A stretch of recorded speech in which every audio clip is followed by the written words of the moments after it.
Et nous sommes de retour au plateau pour la suite de cette émission. Nous abordons notre troisième sujet. Nous parlons à présent du Burkina.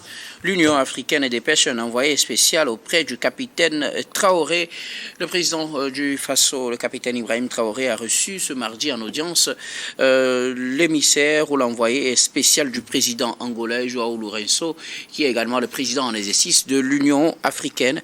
Et cet envoyé a été reçu ce mardi par le capitaine Traoré. Il dit qu'il est porteur d'un message du président angolais, mais aussi de l'Union africaine. On vient s'enquérir de la situation au Burkina Faso et au Sahel. Ils disent que selon le principe de non-indifférence de l'Union africaine, il est temps en tout cas de prendre les nouvelles de ces pays du Sahel. Nous nous interrogeons avec nos invités sur l'opportunité d'une telle visite. Est-ce le moment approprié pour prendre des nouvelles des États du Sahel ou est-on en retard, est-on en avance? Nous allons le savoir tout à l'heure avec nos invités. Je veux bien commencer par vous, Gabin Adjaro. L'Union africaine, ou du moins le président de João Lourenço, a dépêché un émissaire pour rencontrer le président du Burkina, le capitaine Traoré, pour prendre des nouvelles du Burkina, des difficultés que rencontre ce pays et aussi des autres pays du Sahel. Oui, c'est toujours bien de rendre visite à son ami. Et quand quelqu'un est dans un groupement, quand il a des problèmes, la meilleure des choses qu'il faille faire, c'est d'aller quand même s'enquérir des nouvelles. Et je pense que la visite en elle-même, c'est une très bonne chose pour savoir réellement ce qui se passe. L'objectif, c'est d'aller prendre les nouvelles directement auprès des autorités pour savoir réellement ce qui se passe sur le terrain et peut-être dans la bonne mesure compatir aussi à la douleur des Burkinabés. Et je pense que l'Union africaine a bien fait, quand on sait très bien que cette organisation n'a véritablement pas de force armée pour pouvoir apporter quelques soutiens que ce soit sur le terrain, mais quand même il faut quand même discuter des conditions que traverse quand même le Burkina, les forces armées sur le terrain aussi.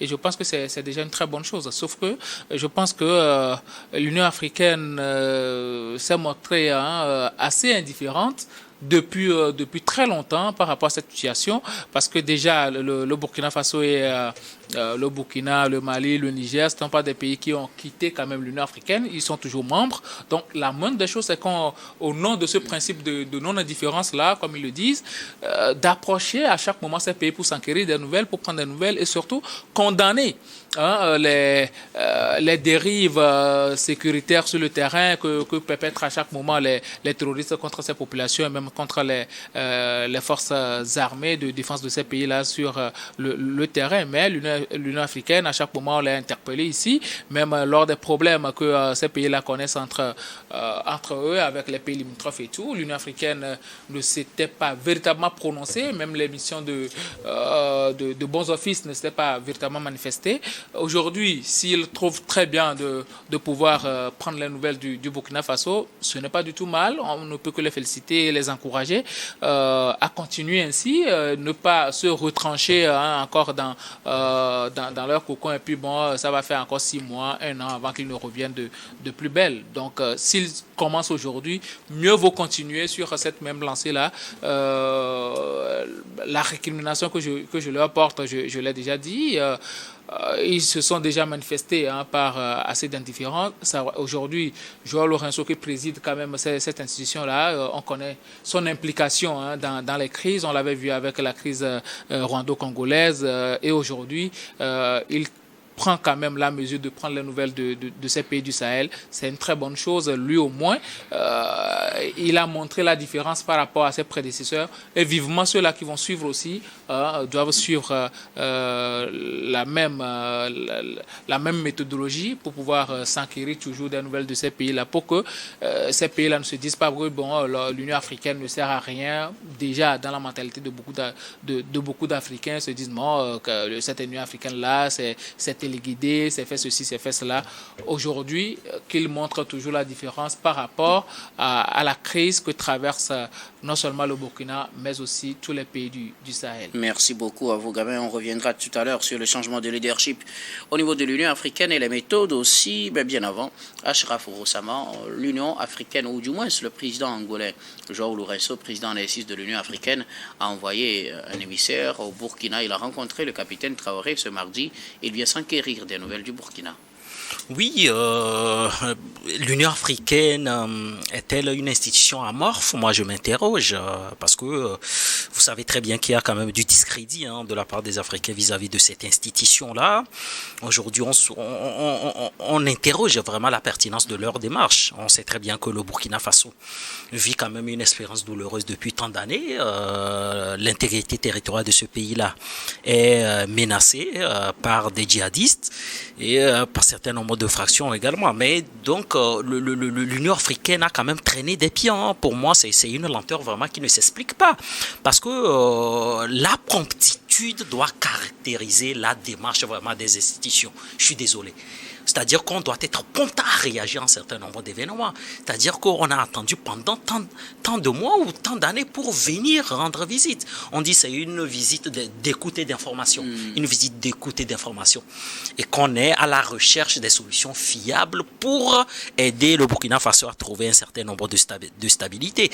C'est vrai, on connaît très bien l'histoire de la constitution de l'AES. Ces pays-là ont décidé de quitter l'institution sous-région qui s'appelle la CEDEAO, mais le Burkina Faso demeure quand même un membre de l'Union africaine.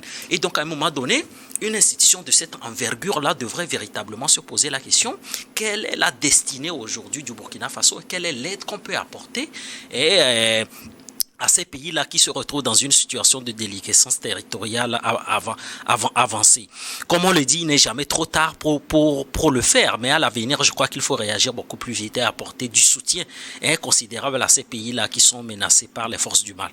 Donc, moi, je dis bien bravo au président en exercice de l'Union africaine. Je vais parler du président angolais qui a pris vraiment, qui encourage ces initiatives-là.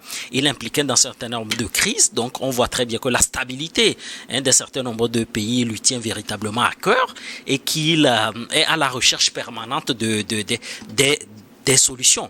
Donc, ce que je recommande également au président burkinabé, véritablement, c'est de ne pas être dans une posture de défiance. Parce que les autorités, le gouvernement burkinabé peut se dire, mais vous avez attendu beaucoup longtemps pour venir prendre des informations. On peut considérer cela comme du mépris, même à la limite. C'est-à-dire que la destinée du Burkina Faso vous importe très peu. Donc, vous avez traîné des pieds à venir prendre des informations, à trouver des solutions fiables. Donc, comme je le dis, le gouvernement burkinabé doit être beaucoup plus conciliant, doit être à l'écoute de l'Union africaine. Comme on le dit, c'est la convergence des efforts qui nous permettra véritablement de trouver des solutions durables.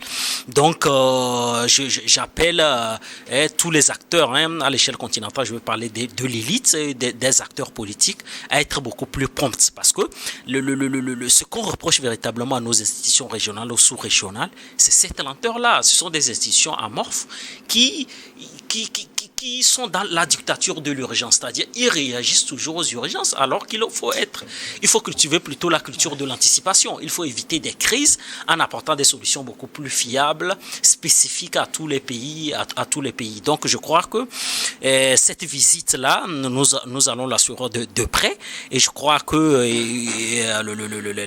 disons que les solutions seront proposées par l'Union africaine pour aider le Burkina Faso à retrouver une certaine stabilité. Bon, maintenant, quelle est l'étape d'après?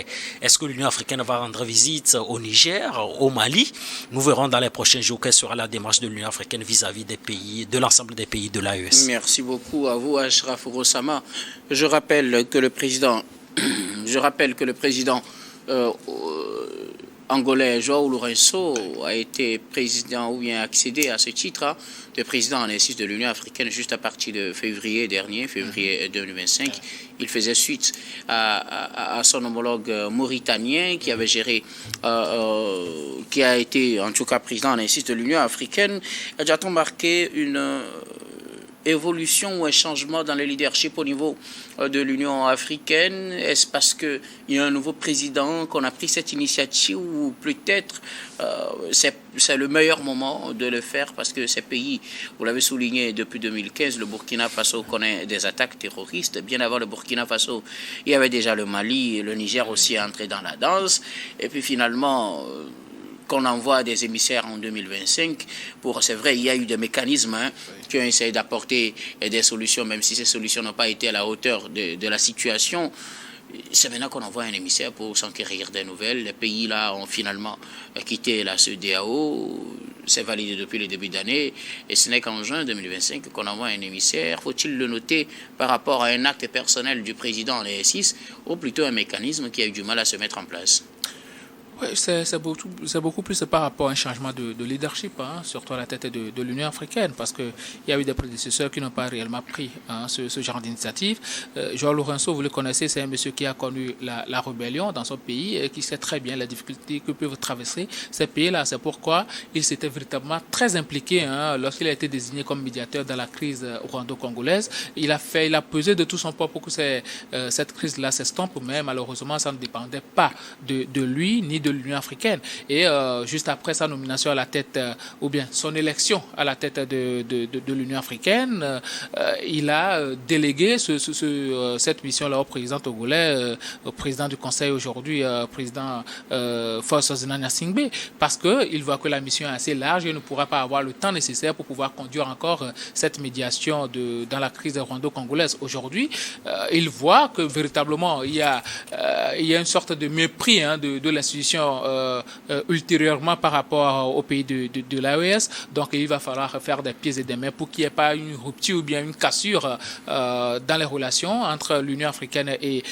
ces pays-là. À un moment donné, moi je me suis dit que bon, le Burkina, le Mali et le Niger, ce sont des pays qui n'attendaient véritablement pas grand-chose de l'Union africaine. Si au début l'Union africaine s'était montrée assez intéressée par ce qui se passe dans le Sahel, au moins il y aurait d'échanges continuels entre ces pays-là et l'institution. Mais aujourd'hui, si l'Union africaine, que ces pays-là, la plupart du temps, considèrent comme une institution téléguidée, s'était manifesté par une certaine indifférence, et qu'aujourd'hui, ça change pratiquement, ça veut dire que c'est par rapport à la personne de João Lourenço aussi. Peut-être ça aurait été une autre personne qu'aujourd'hui. Je ne suis pas sûr que le président Ibrahim Traoré accepterait même de le recevoir.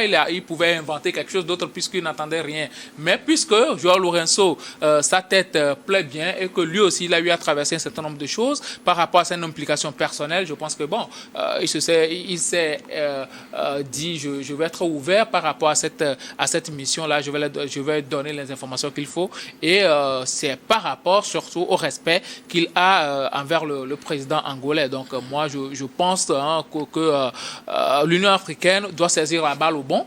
C'est le bon moment puisque le président angolais vient de poser quand même le pas. Ceux-là qui vont suivre quand même à la présidence en exercice de l'Union africaine doivent faire en sorte que la confiance revienne de nouveau entre ces pays de l'AES et l'Union africaine. C'est ce que je pense d'ailleurs. Achraf, oui. Oui, donc vous avez parlé tout à l'heure de la rupture avec ce qui se faisait précédemment. Donc moi je crois que il y a une orientation idéologique aujourd'hui assez claire. Je pourrais même parler d'approche doctrinale du président en exercice qui est en rupture avec ce qui se faisait avant. Donc on voit très bien qu'il est résolument engagé à trouver des solutions les plus fiables. Comme je l'ai dit, c'était une institution vraiment atone et sous le président mauritanien. Je crois qu'il n'est pas le seul même à être incriminé. Et donc, je crois que M. Adjaou a lâché le mot. Je crois que la confiance, elle est extrêmement importante entre nos institutions et les États qui sont en difficulté. Donc, il faut véritablement cultiver cette confiance-là pour trouver des solutions les plus pérennes. Donc, il appartient aussi aux acteurs politiques burkinabés de comprendre que oui, l'Union africaine, certes, ne représente pas seulement que ses élites, elle représente tout le peuple africain, et qu'au-delà de ça, on peut formuler des récriminations contre cette institution-là. Mais si cette institution a jugé bon de venir rendre visite au président burkinabé, prendre des informations, on ne peut qu'accompagner cette initiative-là. Et donc, il faut travailler main dans la main pour trouver des solutions les plus pérennes, comme je l'ai dit tantôt. Alors, voilà. Pour vous également, c'est un acte personnel de changement de leadership, c'est João Lourenço et non l'institution elle-même. Non, mais moi je crois que c'est un acte, c'est un acte personnel. C'est un acte personnel. Moi je crois qu'il y a une volonté manifeste également de changer. Parce que bien avant, oui. pourquoi je pose la question, c'est parce qu'au temps de Azali Assoumani en 2023 jusqu'en 2024, il avait d'ailleurs refusé de prendre la photo avec les présidents de l'AES. De l'AES. À l'époque, c'était pas encore l'AES, quand ils étaient en Russie à l'époque. Et après, le Mauritanien est venu, on n'a pas réellement vu d'engagement de l'Union africaine vers ces pays. C'est avec l'Angolais qu'on voit un émissaire, c'est pourquoi je pose cette question. Oui, non, je crois que vous avez tout à fait raison de citer ces exemples concrets. On voit très bien que antérieurement, on faisait beaucoup plus l'apologie d'une relation conflictuelle avec les présidents de l'AES, alors que le président angolais est dans une démarche constructive, il est dans la recherche permanente de véritables de solutions. Je crois que l'attitude très peu exemplaire des présidents en exercice qui ont précédé le président angolais, pour moi, ne sont pas encourageants, parce que si on veut véritablement construire une Union africaine forte et sûre de son avenir, il faut éviter d'avoir ce genre d'attitude, peu importe le désaccord, Certes, ces pays-là ont décidé de quitter la CEDEAO, mais font partie également de l'Union africaine. En vertu de leur souveraineté, ils ont le droit de prendre un certain nombre d'initiatives. Mais je dis tout simplement qu'il faut avoir une posture qui consiste ou qui participe à la construction véritablement de l'Union africaine. Je crois que le président en exercice angolais l'a compris. Il veut éviter des situations chrysogènes, il veut trouver des solutions parce qu'il estime que les pays de l'AES en ont véritablement besoin.